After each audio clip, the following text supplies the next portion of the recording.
Bonjour à tous et bienvenue dans ce nouvel épisode du Speak, le café du lundi. Aujourd'hui, j'ai la chance d'accueillir Neouma Echassou. Bonjour Neouma. Bonjour. Alors, tu es la facilitatrice business du PIC. Mais avant qu'on commence d'en parler et d'expliquer un peu ce que c'est, facilitatrice business, est-ce que je peux t'offrir un café ? Avec plaisir.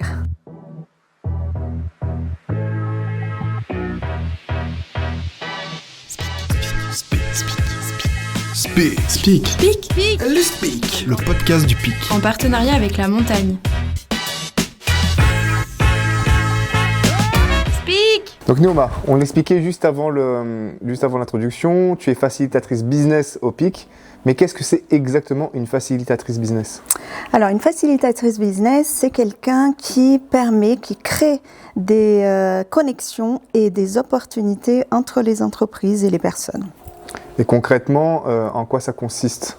Alors, moi, mon rôle au PIC, l'idée serait de faire que les personnes qui viennent au PIC, les coworkers, ne viennent pas juste dans un bureau, qui viennent aussi pour chercher une rencontre, créer du business. Et qu'est-ce que ça apporte concrètement pour un lieu comme le PIC ? Pourquoi on a besoin d'avoir un facilitateur ou une facilitatrice business ? Alors le PIC, c'est un endroit magnifique, très beau, très agréable, mais immense, et sans un facilitateur business, les personnes viendraient dans le bureau, viendraient comme un coworker, travailler de leur côté. Et mon rôle à moi, c'est en fait de faire en sorte que ces personnes sortent de leur bureau et qu'ils rencontrent, qu'ils créent des liens naturellement ou aidé par quelqu'un comme moi qui pourrait faciliter parce que je connais l'écosystème, je connais les entreprises et je peux faire des connexions ciblées pour que ces personnes-là trouvent du business.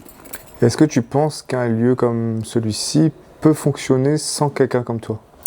Non, je rigole. Bien sûr, ça pourrait fonctionner, ça peut fonctionner, mais ça fonctionnera différemment. C'est-à-dire que les personnes, on pourrait éventuellement créer juste un annuaire d'entreprise où les personnes pourraient trouver les entreprises qui les intéressent, mais il manquerait le côté humain, le côté contact, facilité de quelqu'un qui connaît déjà les besoins de chacun, les attentes, et ça serait beaucoup plus simple. C'est beaucoup plus simple comme ça. Et parce qu'on rappelle ici, il y a 2000 personnes qui sont attendues. Alors, on n'en est pas encore à 2000 personnes, il y a déjà beaucoup de monde dans le PIC, répartis sur, alors si on enlève le rez-de-chaussée, le 6e étage, sur, on va dire 5 étages, où on a des gens qui sont dans des bureaux. Et c'est vrai que s'il n'y a pas quelqu'un qui vient les chercher pour leur dire, voilà, apprenez à connaître votre voisin ou apprenez à descendre d'un étage pour aller prendre le café. Effectivement, il y a peut-être ces connexions se font moins, alors que c'est dommage, on a finalement un pool de 2000 personnes de disponibles pour pouvoir discuter. L'écosystème du PIC est incroyable. En fait, ici, il y a des grandes entreprises, des petites, des moyennes, des freelances, des startups. C'est un vivier impressionnant. Rencontrer des personnes, ce n'est pas simple pour beaucoup de gens, pour beaucoup de personnes. En fait, c'est compliqué d'aller vers les autres, d'oser. Mon rôle à moi, c'est de provoquer en fait ces rencontres, provoquer de manière naturelle, en organisant des cafés business ou des petits déjeuners, des afters, pour que la rencontre se fasse vraiment naturellement. Ensuite, je peux aussi je vais mettre encore en place des choses qui permettront de faire des rencontres plus ciblées par domaine d'activité, par exemple, pour que une start-up puisse rencontrer une grande entreprise, un freelance, une petite entreprise, et le marketing et le commerce, des choses un peu plus ciblées qui correspondent vraiment à leurs attentes et les besoins. Mais justement, ce que tu disais, c'était intéressant, c'est que pour l'instant, alors ok, tu vas faire ces actions ciblées, mais toi, tu n'organises pas forcément des réunions. Ce que tu organises, ce sont des événements, ce sont des occasions, des excuses finalement pour que les gens se rencontrent. C'est ça. Je provoque en fait les rencontres, mais dans un but de faciliter leur business. Mais dans un format plutôt informel pour le coup. Ça peut prendre la forme parfois d'un petit déjeuner, d'un moment convivial. Oui, un moment convivial, mais pas que, parce que je souhaite aussi mettre en place des choses, et d'ailleurs c'est déjà le cas aujourd'hui, il y aura lieu le premier le Lunch and Learn, où c'est un format en fait pendant la pause déjeuner. Un coworker ou une entreprise du PIC va présenter une expertise, une expérience ou partager quelque chose avec les autres.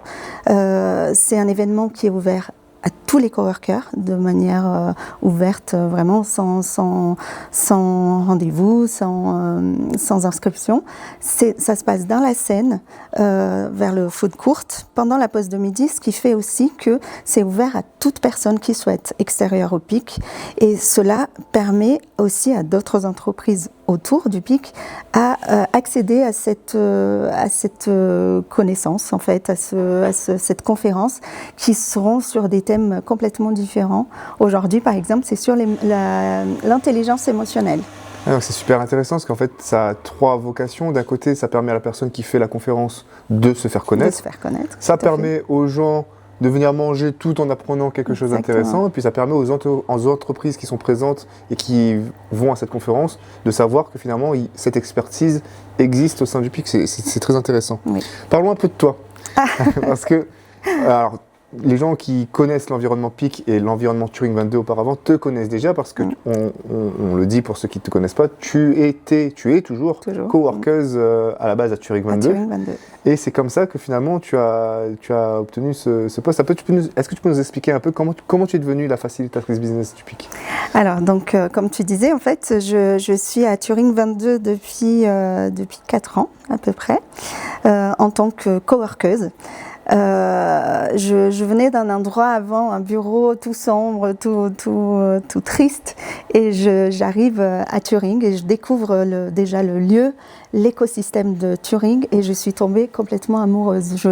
J'adore le principe. J'ai trouvé que, en fait, dans un lieu comme Turing et comme le PIC, on a la chance en fait d'avoir tout un écosystème, tout un tas d'entreprises et de personnes qui ont des domaines très différents. C'est très enrichissant et je me suis vraiment adaptée complètement et j'ai adoré ma vie de coworkeuse à Turing. Et quand j'ai appris le projet PIC, je me suis tout de suite positionnée en fait. Je voulais travailler au PIC, je voulais trouver quelque chose qui a un lien avec le PIC et le PIC. J'aime bien m'amuser à dire que le PIC a créé un poste pour moi. En fait, ce poste me correspond tellement que je me dis que c'est le PIC qui l'a créé exactement pour moi, parce que je suis quelqu'un qui est très facile, qui aime le contact, qui adore le relationnel et j'aime les gens, j'aime l'humain, j'aime le côté vivant, très spontané des rencontres. Et pour moi, être facilitatrice au PIC, c'est une chance énorme. Et pouvoir en fait mettre des gens en relation, déjà rencontrer les gens humainement, c'est vraiment, c'est plus qu'un boulot, c'est vraiment un plaisir. Et je pense que ça se sent parce que du coup, les gens sont aussi attirés, ils viennent naturellement vers moi. Depuis que je suis là, en fait, de temps en temps, je vais toquer à certaines portes pour rencontrer des gens, mais en règle générale, c'est les gens qui viennent vers moi parce que ils le sentent, qu'ils peuvent le faire. Et en plus, ils ont besoin, ils ont envie de ça. Voilà comment je suis devenue. C'est vrai que quand on te connaît, quand on se rappelle de comment tu étais à Turing 22, c'est vrai que finalement tout le monde te connaissait et tu connaissais tout le monde et c'était déjà de manière naturelle que tu mettais les gens en relation et c'est vrai que finalement, comme tu l'as dit, le poste était fait pour toi. Naturel. Et en fait, je suis arrivée ici, je me sens comme un poisson dans l'eau. En fait, quand je suis même arrivée dans le bureau, je me suis dit, je suis à la maison en fait. Il y avait rien de, enfin, j'étais bien. C'était comme une évidence en fait. Et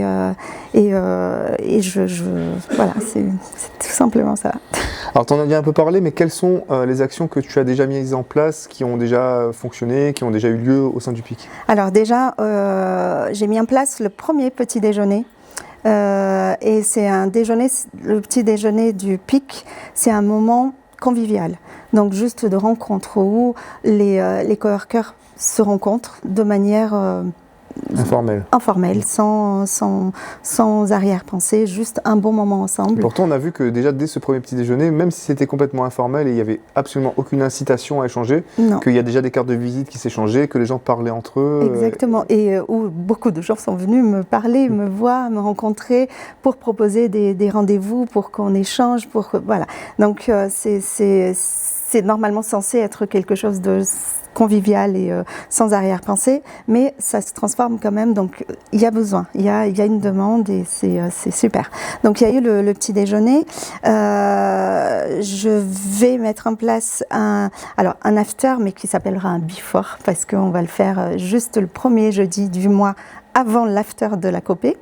On ne sait pas encore très bien comment on va l'appeler, mais voilà, l'idée, ça serait que ça sera ouvert aux coworkers du PIC et de Turing, dans l'idée, pareil, d'un moment convivial et d'échange. Un moment convivial avant d'aller enchaîner sur l'afterwork. Éventuellement, ou de continuer ici, s'ils le souhaitent. Ensuite, un côté un peu plus business, il y a donc du coup le Lunch and Learn, et sur ce format entre midi et 2 où les personnes apprennent tout en déjeunant. Sur une conférence de 45 minutes à peu près. Une conférence de 45 minutes et voilà, c'est un moment aussi où les personnes qui sont là peuvent participer aussi, poser des questions, rencontrer ensuite le conférencier. Voilà. Échanger les cartes, échanger des mails, ce qu'ils souhaitent. Je compte aussi organiser des cafés un peu plus ciblés, business, plus purement business, pas un speed dating, mais un speed meeting business, où une dizaine d'entreprises pourront se présenter, faire leur speech, échanger des cartes, des choses un peu plus formelles, on va dire. Ok, donc c'est vraiment... Et puis j'ai plein d'autres idées. Je vois que de toute façon, les idées, c'est pas ce qui manque avec toi. C'est juste le temps qui manque.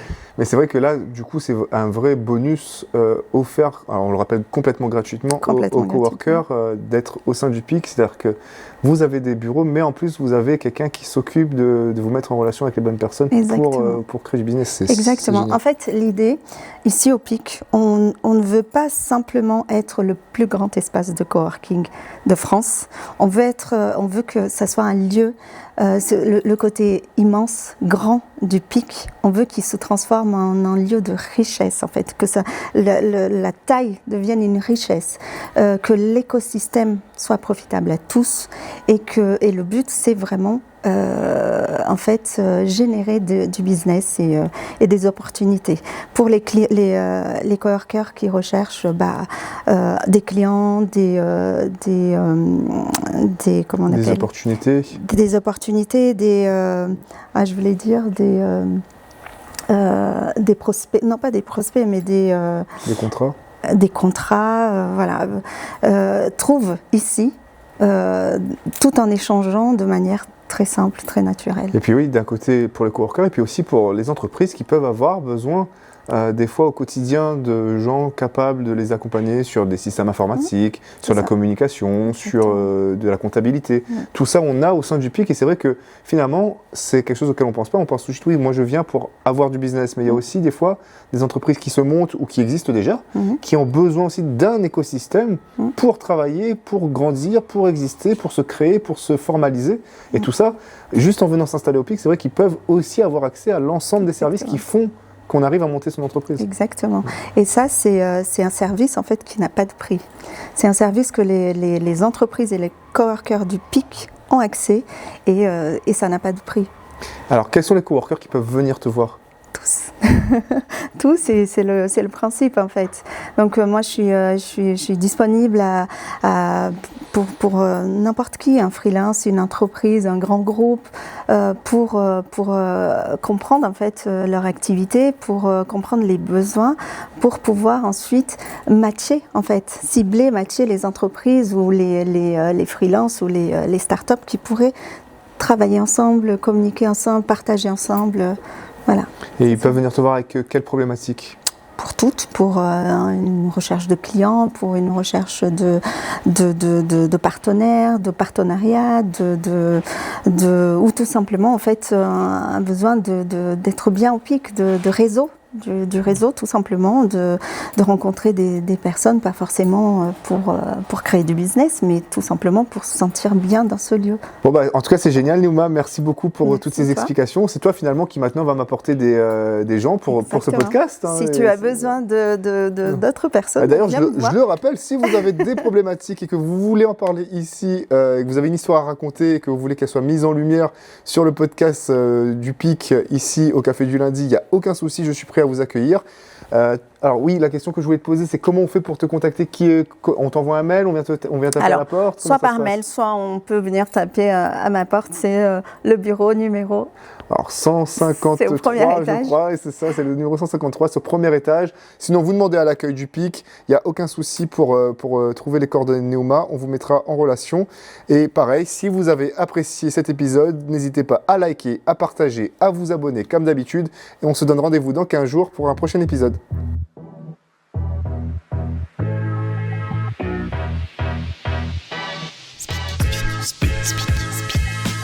Speak. Le Speak. Le podcast du PIC. En partenariat avec la montagne.